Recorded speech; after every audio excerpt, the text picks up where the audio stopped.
పత్రి పెడుతురానమ్మా దేవుడికి. ఇవన్నీ నువ్వు పెట్టేసేయాలి. దేవుడి ముందు పెట్టు. దేవుడి గణేష్ ఆకుల మీద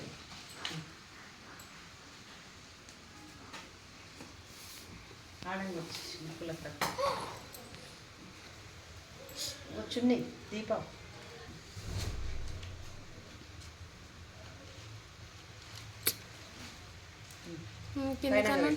కనిపిస్తుంది. గణేష్ కనిపిస్తుంది.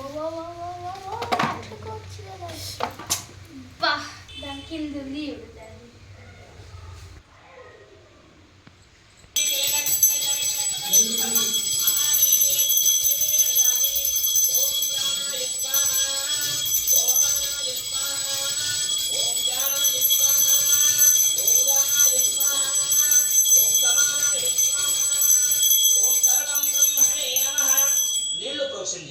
मध्ये मध्ये पानीयं समर्पयामि हस्तौ पादौ प्रक्षालयं समर्पयामि मुखांबुजे आचमनीयं समर्पयामि.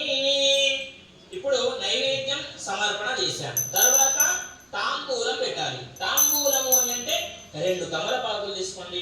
ఇలాగా ఇదిగోండి 2 తమలపాకులు 2 అరటి పండ్లు తీసుకోండి. ఓకేనా? ఇలా రెండు అరటి పండ్లు ఇలా పెట్టుకోండి. తర్వాత దాంట్లో 2 వక్కలు పెట్టుకోండి. 2 వక్కలు.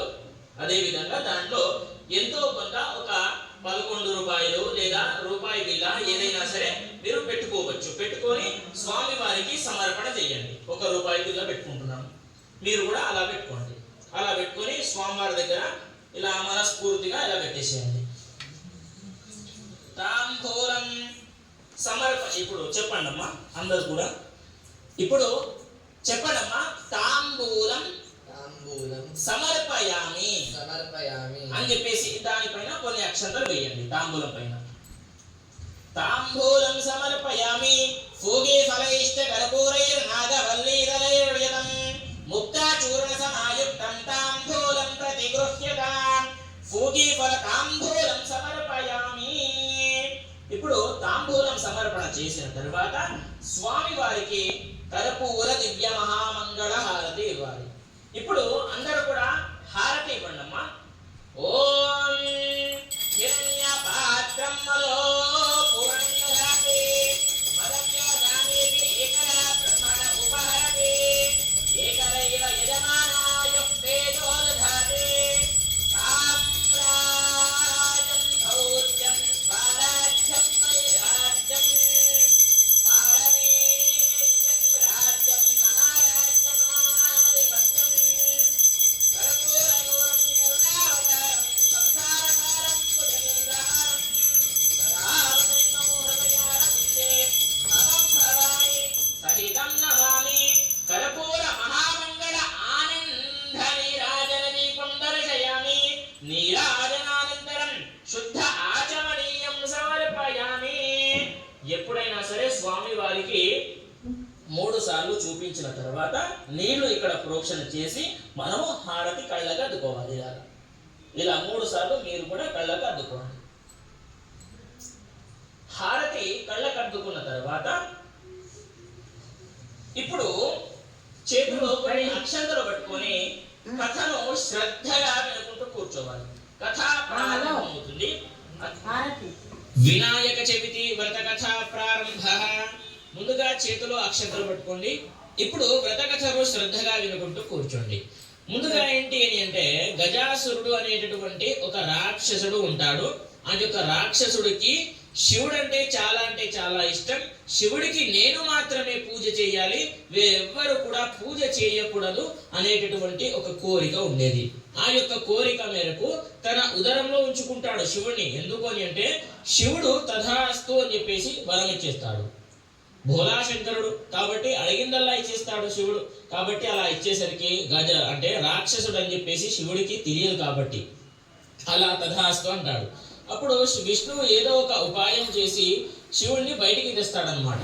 అలా బయటికి తెస్తాడు. అప్పుడు పార్వతీదేవి శివుడు వచ్చేటటువంటి వార్త విని స్నానానికి వెళ్తుంది. స్నానానికి వెళ్ళేటప్పుడు ఎవరినైనా సరే కాపలాగా ఉంచాలి కదా. కాబట్టి ఒక బాలుని తయారు చేసి కాపలాగా ఉంచుతుంది. అలా కాపలాగా ఉంచేసరికి శివుడు వస్తాడు. అలా శివుడు వచ్చేసరికి ఏం జరుగుతుంది, అక్కడ ఒక యుద్ధమే జరుగుతుంది. శివుడు ఏం చేస్తాడు, నువ్వు తప్పుకో బాలుడా, నువ్వెవరో నాకు తెలియదు, నువ్వు తప్పుకో లేదా చాలా ఘోరం జరుగుతుంది అని చెప్పేసి శివుడు చెప్తాడు. కానీ ఈ యొక్క బాలుడు ఏం చెప్తాడు, మా అమ్మగారు నన్ను చెప్పారు, నేను ఎవరిని కూడా నేను లోపలిని రానివ్వను అని చెప్పేసి ఆ యొక్క బాలుడు చెప్తాడు. కానీ శివుడు ఏం చెప్తాడు, తనకు చాలా అంటే చాలా కోపం ఎక్కువ.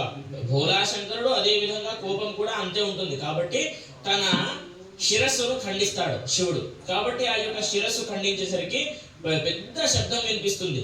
పెద్ద శబ్దం వినిపించేసరికి ఆ యొక్క పార్వతీదేవి బయటికి వచ్చి నిల్చుంటుంది. జరిగినటువంటి ఘోరమంతా కూడా చూసి పార్వతీదేవి దుఃఖాక్రాంతులై ఉంటుంది. బ్రహ్మ, విష్ణు, అదే విధంగా లక్ష్మీదేవి అందరూ కూడా వచ్చి చూస్తారు. జరిగినటువంటి ఘోరమంతా కూడా చూసి ఎలా మళ్ళీ బ్రతికించాలి అని చెప్పేసి ఆలోచిస్తూ ఉంటారు. అలా ఆలోచిస్తూ ఉండగా ఒక ఏనుగు మొహాన్ని తెచ్చి అతికిస్తారు, ప్రాణ ప్రతిష్ఠ చేస్తారు. అందరూ కూడా చాలా ఆనందిస్తారు. అదే విధంగా ప్రాణ ప్రతిష్ఠ జరిగేసరికి అందరూ కూడా ఆనందించి మళ్ళీ బ్రతికిస్తారు. మరి అందరూ కూడా ఏం కోరిక ఉంటుంది అని అంటే, అందరూ కూడా సర్వదేవతలందరూ కూడా ఒక అధిపతిని నియమించు అని చెప్పేసి అందరికీ కూడా పార్వతీ పరమేశ్వరులకి, బ్రహ్మ, విష్ణు అందరికీ కూడా కోరుతారనమాట. అలా కోరేసరికి ఏం జరుగుతుంది, ఇద్దరిని కూడా పోటీ పెడతారు. కుమారస్వామి ఉంటాడు, అదే విధంగా గణపతి ఉంటాడు. ఇద్దరికి కూడా పోటీ పెడతారు. మరి ఎవరు గెలుస్తారు, ఎటువంటి పోటీ పెడతారు అని అంటే ముల్లోకాలలో ఉన్నటువంటి నదులన్నీ కూడా ఎవరైతే ముందుగా స్నానం చేసి నా దగ్గరికి వస్తారో వాళ్ళకే అధిపతిని చేస్తాను అని చెప్పేసి ఒక మాట చెప్తాడు. అప్పుడు ఇద్దరు కూడా బయలుదేరుతారు. కుమారస్వామి ఎంతో ఆనందంతో బయలుదేరుతాడు. ఎందుకని అంటే గణపతికి నడవడానికి ఎక్కువగా స్పీడ్గా రాదనమాట. కాబట్టి కుమారస్వామి ఆనందంతో ఆ యొక్క నెమలి వాహనంపై కూర్చొని వెళ్ళిపోతాడు. గణపతి మాత్రం ఎలుక మీద కూర్చొని మెల్లగా వస్తూ ఉంటాడు. కాబట్టి ఏమి చెయ్యాలో తెలియక నారాయణ మంత్రం జపిస్తూ స్వామివారి యొక్క ఓం నమ శివాయ, నారాయణాయ నమః అనుకుంటూ స్వామివారి యొక్క అంటే పార్వతీ పరమేశ్వరుల చుట్టూ ఒక 3 ప్రదక్షిణలు చేస్తాడు.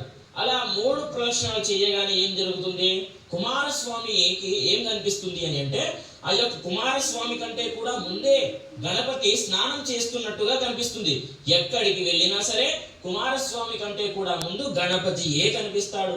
అలా కనిపించేసరికి మళ్ళీ తిరిగి వచ్చేసరికి కుమారస్వామి చెప్తాడు, మా అన్నయ్య గారికి ఇచ్చేసేయండి అధిపతి, ఎందుకని అంటే అతనికే కరెక్ట్ అని చెప్పేసి ఆ యొక్క కుమారస్వామి చెప్తాడు. అలా చెప్పేసరికి అయితే గణపతిని అందరూ కూడా మెచ్చుకొని గణపతిని అధిపతిగా అందరూ కూడా నిశ్చయిస్తారు.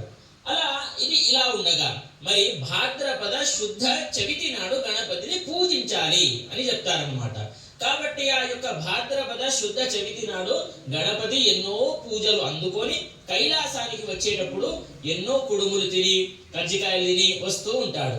అయితే వస్తూ ఉండగా ఏం జరుగుతుంది, వినాయకుడు భోజన ప్రియుడు కాబట్టి ఎంతో తిని వస్తూ ఉండగా చంద్రుడు చూసి నవ్వుతాడనమాట.